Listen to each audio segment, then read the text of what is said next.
اعوذ باللہ من الشیطان الرجیم بسم اللہ الرحمن الرحیم الحمد لولیہ والصلاة والسلام علی نبیہ وعلی آلہ واصحابہ اجمعین اللہم صلی علی سیدنا و مولانا محمد وعلی آلہ واصحابہ وبارک وسلم۔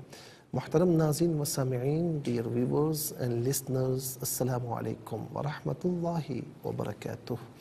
پروگرام قرآن سنیے اور سنائیے کے ساتھ آپ کا میزبان محمد سہیل رضا امجدی آپ کی خدمت میں حاضر ہے۔ ناظرین و سامعین، آپ جانتے ہیں کہ ہم پروگرام کا آغاز قرآن کی بات سے کیا کرتے ہیں۔ یہ حدیث کی بات ہوتی ہے یا قرآن کی بات ہوتی ہے۔ ہم نے کل تلاوت کی اہمیت اور اس کے آداب پر گفتگو کی۔ سب سے پہلے تو آج جمعۃ المبارک ہے۔ آپ تمام دیکھنے والوں کو، سننے والوں کو آج کا دن بہت مبارک ہو، اور یہ دن سلامتی والا دن ہے، یہ دن برکتوں والا دن ہے، اور اس میں پھر ایک گھڑی ایسی بھی آتی ہے عصر سے مغرب کے درمیان کہ جس میں ہر دعا قبول ہوتی ہے۔ تو دعا ہے کہ اللہ رب العالمین یہ دن سب کے لیے، ہم سب کے لیے، آپ سب کے لیے بابرکت بنائے، اور جس نے بھی اس دن اللہ تیری بارگاہ میں ہاتھ اٹھائے ہیں اس کی دعائیں قبول فرما۔ ناظرین، کل ہم نے کچھ 5 مضامین قرآن کے بیان کیے تھے، حلال، حرام، محکم، متشابہ اور امثال، اور ایک چیز اور مقطعات بھی میں نے بیان کی تھی۔ تلاوت کے چند آداب جو ہیں وہ آپ کی خدمت میں عرض کر رہا ہوں۔ ہونا یہ چاہیے، اب یہ ناظرین آداب جو ہے نا ضروری نہیں ہوتے، لیکن آداب شامل ہو جائیں تو 4 چاند لگا دیتے ہیں، یہ بات سمجھ لیجئے گا۔ تو اب مسواک کریں یا ٹوتھ برش کر لیں، اور اس کے علاوہ جو ہے وضو کر لیں اور قبلہ رو ہو کر بیٹھ جائے، گویا کہ اللہ کا کلام پڑھ رہا ہے۔ ناظرین و سامعین، یہاں پر میں یہ بات عرض کروں گا کہ علامہ اقبال رحمۃ اللہ تعالی علیہ نے ایک جگہ لکھا، کہتے ہیں کہ جب تو قرآن پڑھنا تو یہ سمجھ کہ اس کا نزول ہو رہا ہے، اللہ کا کلام ہے، کسی مخلوق کا نہیں ہے، اللہ تجھ سے مخاطب ہے اور تو مخاطب ہے۔ تو اس نیت کے ساتھ جب بیٹھیں گے، تصور کے ساتھ بیٹھیں گے، پھر قرآن پڑھنے کا لطف ہی الگ آئے گا۔ اور ظاہر ہے کہ یہ بات تو طے ہے نا کہ قرآن کو ہاتھ لگائے تو وضو ہونا ضروری ہے، لیکن زبانی پڑھنا چاہیں تو اس میں وضو ہونا ضروری نہیں۔ ہاں یہ ہے کہ خدا نخواستہ نجس ہے، یعنی جنبی ہے، تو اس صورت میں ناظرین پھر غسل کرنا ضروری ہے، غسل فرض کرنا ضروری ہے۔ اس غسل کے بغیر پھر آپ زبانی بھی قرآن کریم نہیں پڑھ سکتے، لیکن فقط وضو نہ ہو تو زبانی پڑھ سکتے ہیں۔ اور بہتر، اور یہ بھی بات آپ جانتے ہیں کہ دیکھ کر پڑھنا زبانی پڑھنے سے زیادہ افضل ہے۔ اس کی وجہ یہ ہے کہ آپ دیکھ کر پڑھیں گے تو قرآن کو ہاتھ بھی لگائیں گے نا، قرآن کو دیکھیں گے بھی، تو قرآن کو چھونا بھی ثواب ہے، دیکھنا بھی ثواب ہے، اس کو پڑھنا بھی ثواب ہے، تو ثواب دگنا تگنا ہوتا چلا جائے گا۔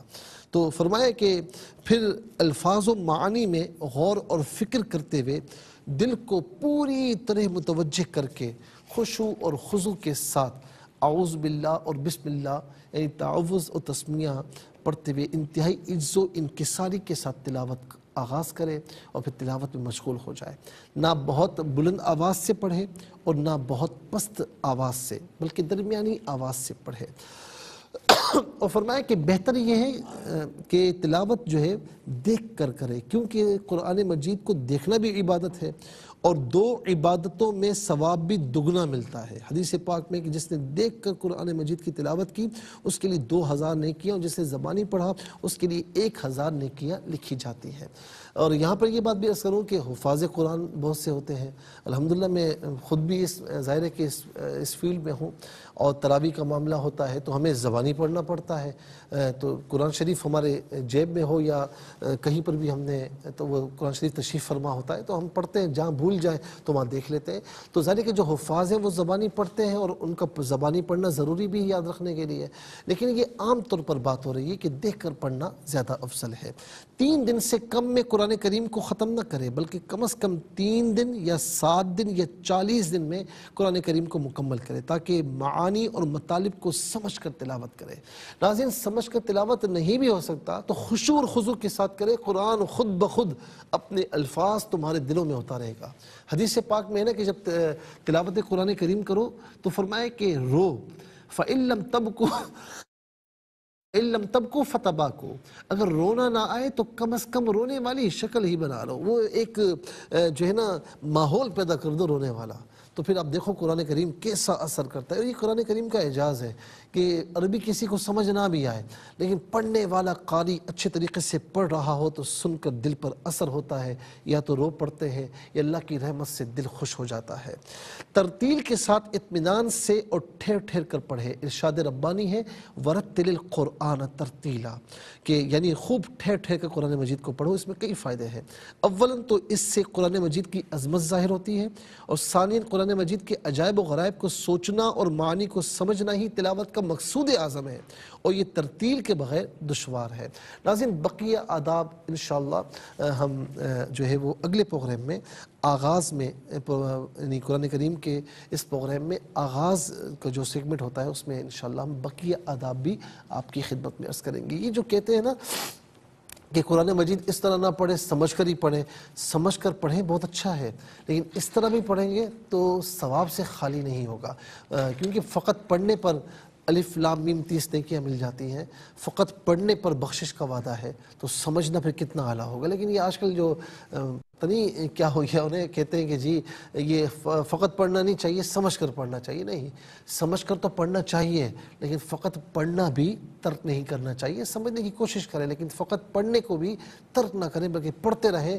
یہ قرآن مجید ناظرین ایسا ہے کہ یہ آپ کو ہر حال میں فائدے عطا فرمائے گا۔ اللہ رب العالمین ہم سب کو قرآن مجید سے جڑنے کی توفیق نصیب فرمائے، اور اس پروگرام کا ایک عظیم مقصد یہی ہے کہ وہ لوگ جو قرآن کریم سے ناطہ توڑ چکے ہیں یا ناطہ کمزور کر چکے ہیں تو ان کو اثر نو جوڑنا یا اس ناطے کو مضبوط کرنا، یہ ہمارا مقصد ہے۔